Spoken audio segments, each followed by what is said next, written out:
Welcome back to Killer Serials Podcast, The People versus O.J. Simpson, episode number 9, Manna from Heaven. Tony Jones is away. He's in Costa Rica for vacation, so I'll be the solo host here, Ryan Parker. But luckily, we have this week with us our guest, John Booker, who I'm extremely proud to call a good friend. A guy that is just about as plugged in into film and TV as you could possibly imagine, on the production side, on the writing side, on the teaching side. He's got it all covered. So, John, thanks for taking the time to be with us. Hey, it's my pleasure. I love what you guys are doing with this podcast. And if you would, just maybe say a couple of sentences about what you're up to these days. I know you're constantly doing different things, but maybe one of the projects you're working on and kind of your go-to work there at LAFSC. Yeah, absolutely. One thing I kind of do throughout the year is work with HBO on content around some of their shows, and especially developing content for spiritual audiences. So I worked with them the last 2 seasons on The Leftovers, and getting ready to work on a show with them called Westworld that comes out later this year.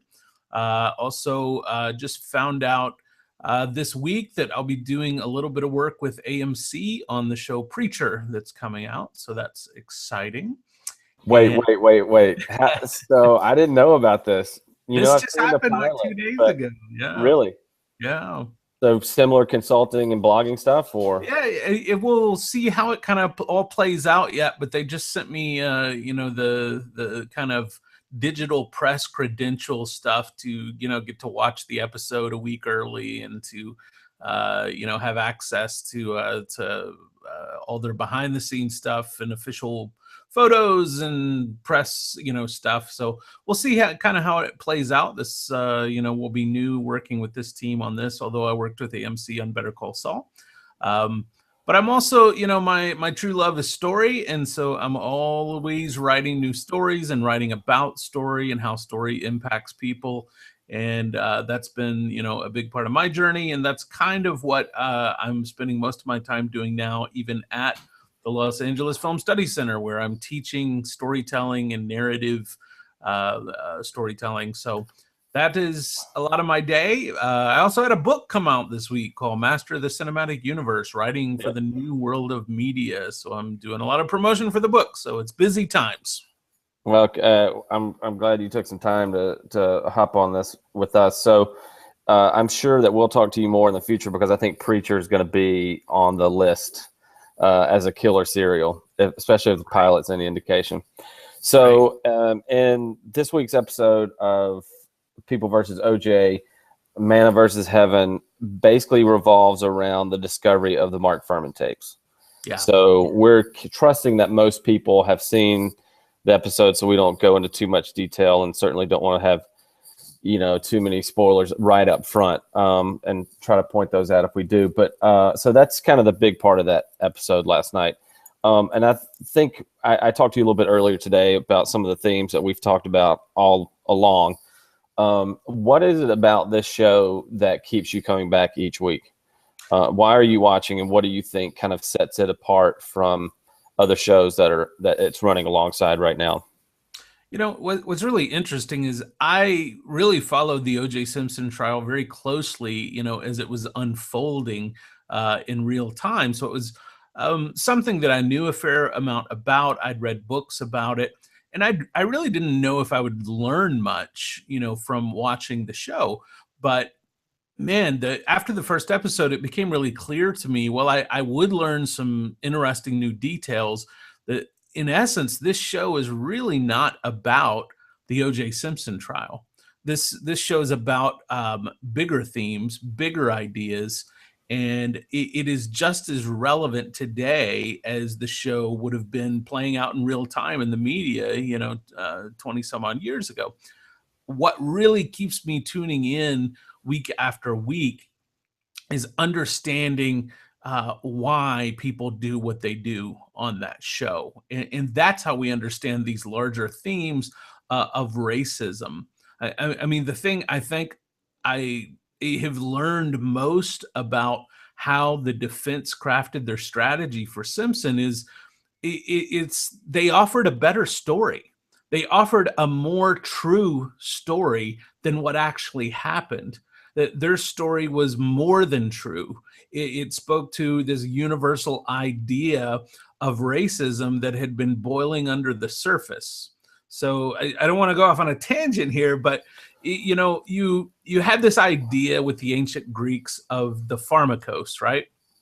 And the pharmakos was someone that the ancient Greeks would take a prisoner or a sick person, and once a year, they would either cast that person out of the society and put them on the edge of the tribe, or they would just kill them.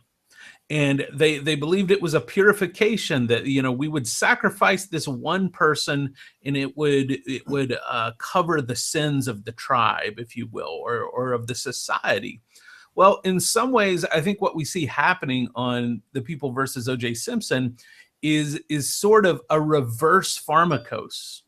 So they are allowing this person to be not the sacrificial lamb. They believe that he is kind of the sacrificial lamb that is up, as a representative for years and years of racism that has went on in this country.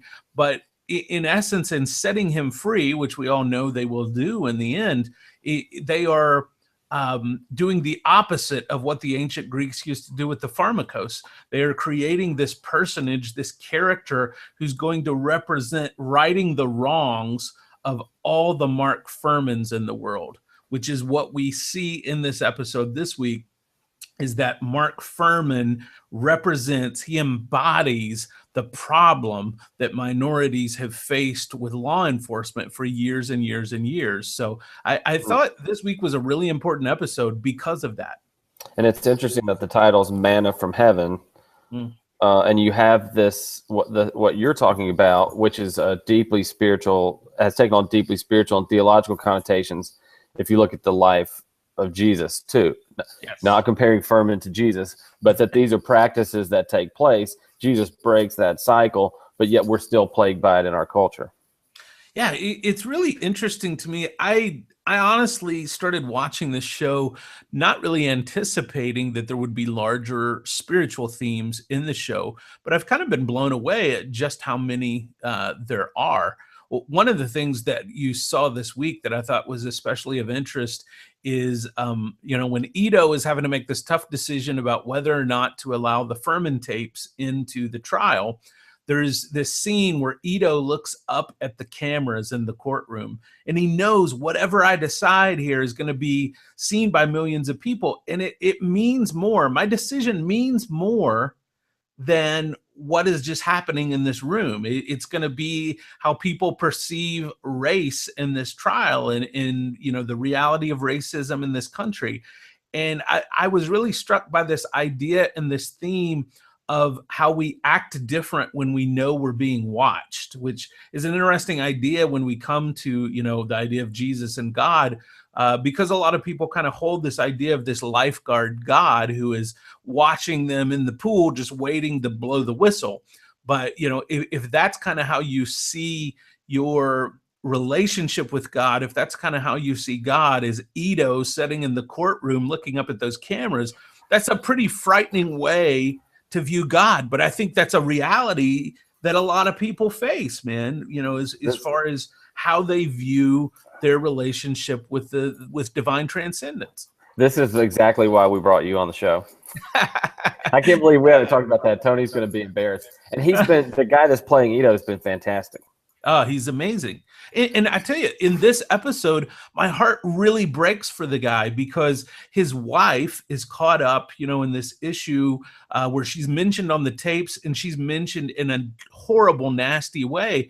And Ito even pours his heart out in front of the courtroom and says, "I love my wife. And just like any man that loves his wife, I do not want to see her name slandered. Yet I am, in charge of justice in this case."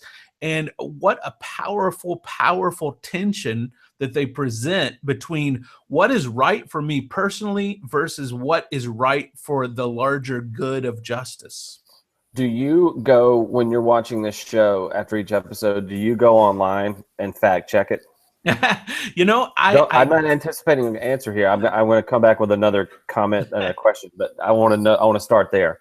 I don't, because I listened to a podcast this last week that was a long form interview with the creators of the show, and I followed their work for some time. They're fairly new to television, but these two guys who created the show are responsible for The People versus Larry Flint. They're responsible for the movie Ed Wood. They're responsible for the movie Man on the Moon about Andy Kaufman.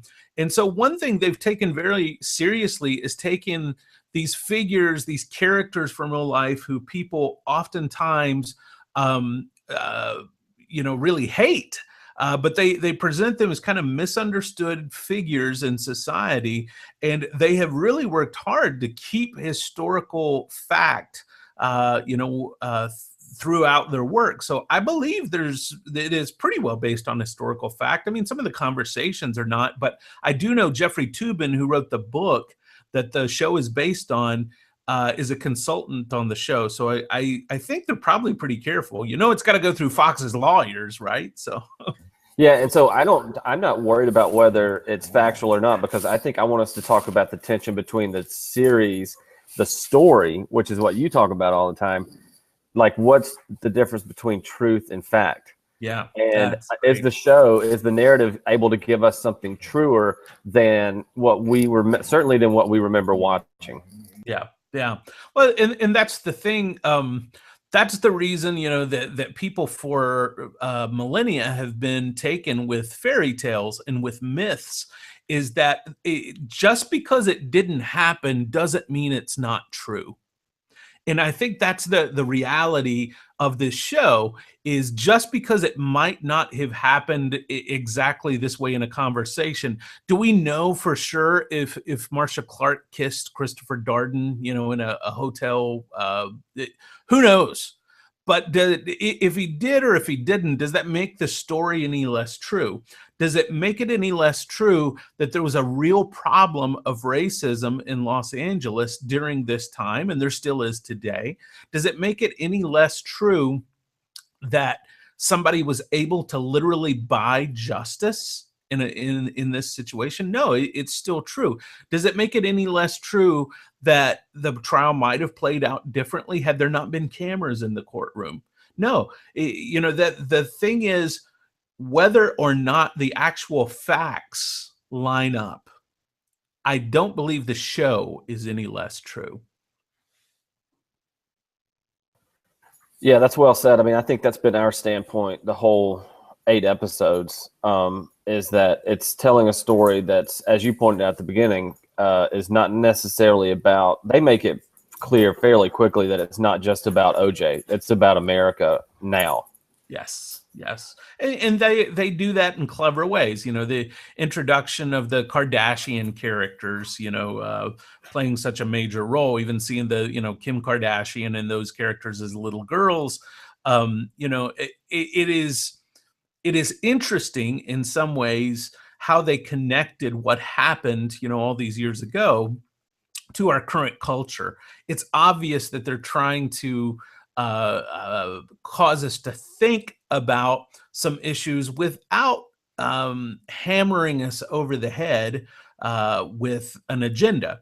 I don't feel a heavy agenda in the show, but I do feel some striking questions. And to be honest, it's always been one of my theories about films, is that film and television is great for asking questions. It's not always great for providing answers, because you need a longer form conversation. You need to work that out in conversation with people and podcasts and writing. You need time to work that out.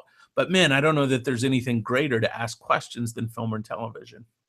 So let's talk about, part of that question is the use of language and how we talk, and racism, how racism can plague that. Did it feel like to you, and do you see any other ways in which Cochran is, and I don't know how to put, I want to be gentle about how I put this, is he exploiting that? Yeah, I think for personal gain. Yeah. Not just, it's never been about justice in this show. Well, and here's what's interesting is nothing in this show is a binary. Nothing is black and white, for lack of a better term. Is Cochrane exploiting, Furman and the language issue? Absolutely. Will he benefit from that personally? Absolutely. Is it good actually that this larger issue of racism is also being exposed? Absolutely. This is where it's all shades of gray here, because you have to ask, is there a greater cause being accomplished? I mean, I think we see this a lot, in circles of faith, in communities of faith. Oftentimes we see pastors, who become very prominent in the culture, who write books and drive fancy cars and get big homes. Now, are they still impacting people with their message? Absolutely. Does it sometimes cause them to get wrapped up in ethical struggles that other people don't face? Absolutely. These are complex issues, and it's very easy for us to pass a quick judgment on, oh, this is good or this is bad. I think, what Cochrane is doing on the show is both good and bad. That's good. I've been muting my microphone because my dogs are over here fighting. I'll just edit this out, but that's a good stop. So the question I want to ask is, hold on one second. Flynn, shut up. Come here, bud. The magic of audio. Come here, bud. He's made a guest appearance on the podcast already. That's great. So in terms of, I'll restart. In terms of there being no binary, God bless. Hold on one second. No problem, man. Flynn, come here. Come here. Come here. Come here, bud. All right.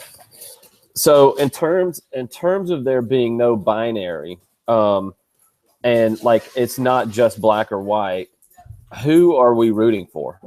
Yeah, like that's all shows have to have, like, all stories, all narratives have a protagonist and an antagonist, conflict and all this. Who's the protagonist in this series? We talked about this a couple of weeks ago, and we couldn't really name one clear protagonist. I would suggest to you this. If there is a protagonist on this show, the protagonist is Robert Kardashian. Holy smokes. Okay. Not just because Travolta's incredible. Right. Are you on that boat too? That he's very good? Travolta is unbelievable. Travolta. But why is he your protagonist? Kardashian is the protagonist because... No, wait, hold on. We have to do that over because I got Shapiro and Kardashian mixed up. No problem. No problem. So I'll just answer. David Schwimmer plays Kardashian. Schwimmer plays Kardashian. So pretend I asked the question, and then I'll just cut to So you said we'll just start all over. So if it is not black and white, and that's about more than just justice, in terms of this story, this feels different without a protagonist and an antagonist. We've talked about this before, that it doesn't seem like there's a strong protagonist in this series, or a clear one. So who for you would be the protagonist? Who are you rooting for, and why? In my estimation, Robert Kardashian is the protagonist of this story. Here's why I say that. Robert Kardashian is the one character who is able to see beyond his own personal agenda in the search for the truth. Marcia Clark, unable to see beyond her own personal agenda. Johnny Cochran, Robert Shapiro, unable to see beyond their own personal agendas. They never even suggest that we should be rooting for Simpson or Ito or Furman, God forbid. But I believe the one person that we are rooting for, the one person that we have empathy towards, is David Schwimmer playing Robert Kardashian. Because Juice. Yeah, Juice. Yeah. He's the one character on the show that I most resonate with. I understand liking your friend and believing the best in your friend, but I also understand when Kardashian sees beyond the friendship and says, "Wow, the evidence is really starting to pile up here." It's clear he's unsure about what he's doing. So I really believe that this is a really complex narrative that they have structured, rightfully so. But I believe Robert Kardashian is the protagonist. He's the character I want to win because I want him to know the truth through this journey. And what we noted, was it 2 episodes ago, where he, with the DNA, and he's overwhelmed by the numbers. He's a protagonist, but he's also flawed, weak, however you want to say, because he's not willing to take that final step that you and I think are kind of hoping he would take. Yeah, and when you ask yourself who is the protagonist, like us, one thing I always ask is, who is the character most capable of change in this story? Well, nobody's really going to change, we know, is how history played out, except for Robert Kardashian. He's the character most capable of change. He's going to go from Simpson's close ally and friend to someone who is exposed to the truth and is not Simpson's close ally and friend. I think it was a wise choice on the part of the creators, because in all the drama that played out in real life, Kardashian is probably the guy we're the least familiar with in this whole story. We know all these other names.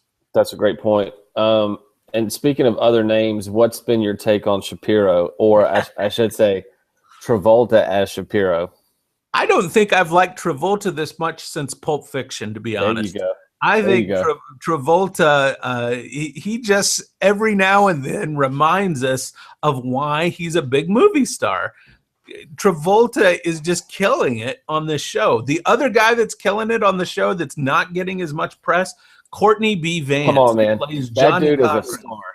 Woo! So here's the question. Who are you can continue heaping praise on Courtney B. Vance. Rank your top 4 actors from this series. Who are they? In order. Courtney B. Vance is number 1 for me. With a bullet. Yeah, I mean, he is just killing it. He is making me see the complexities of Cochran in a way I never did before. I had Cochran pegged as this one-dimensional figure, and he has added dimension upon dimension. Number 2 is definitely Shapiro, portrayed by Travolta. Travolta surprised me. I did not expect to love this character and his performance of this character so much. I'll be honest with you, I've not been a big Cuba Gooding Jr. fan since Jerry Maguire, but I like him as Simpson. He's making me reconsider him as an actor portraying Simpson. That'd be number 3 for you. I would say 3 and 4 are a pretty close tie. Sarah Paulson playing Marcia Clark, I thought, has been unbelievable. She's just been amazing, and I just think she's a very underrated actress anyway. But I would say 3 and 4 are pretty closely tied. You know, some episodes I would say, like the episode titled Marsha, Marsha, Marsha, I thought Sarah Paulson, she may have been number 1 as a result of that episode. So my wife, after that episode, my wife said, "How did she live?" Yeah, exactly. Yeah, I was so taken with her portrayal of this character. He seems new to me, and I'm just looking at his IMDb page, and nothing on the top really jumps out. But Sterling K. Brown is Christopher Darden. He's been incredible, especially this last episode. This is one thing, you know, that I don't even want to go back and fact check whether it happened or not, because his portrayal of this moment was so great. When Cochran begins to examine Mark Fuhrman, and he gets up and Darden gets up and walks out of the courtroom. Yeah, I almost, stood up and screamed. I was like, yes, because that would be contempt, right? I mean, that's I don't know if that really happened or not, but whether it did or not, it was right for the show. It was right for that moment, and it preserved that man's dignity in a way that I was just really emotionally impacted by that moment. I have one last question for you. Yeah. Haven't you noticed the smell of mint julep and condescension in the air? I tell you, we talk about great performances. Nathan Lane playing F. Lee Bailey, he's just put on such a performance. And when he stood up to address those justices to get the Fuhrman tapes released into court, I mean, unbelievable. That speech was just breathtaking. And as somebody from the South, I was like, yeah, unfortunately, yes. He nailed it. This is what it's going to take. It is. It was so good. So good. Well, listen, John, we are always thankful for the time and look forward to many more similar conversations in the future, especially around Preacher. Can you let us know if you know when that premiere date is? It's in May, I believe, or late April, early May. I don't remember it off the top of my head, which please don't tell AMC that. Yeah. And our last episode for The People versus OJ will be next week. Yes. And then we'll be moving on to The Path, which is on Hulu. Yeah. And I don't know if you're going to be watching that one, but we'd love to have you back if you are. Well, if I do watch it, I would love to be back with you guys. Thanks for having me Yeah, as a man. guest on the show. It's a real honor. I love the work that both of you do. Well, thanks, man. We'll talk to you soon. Thanks, everybody.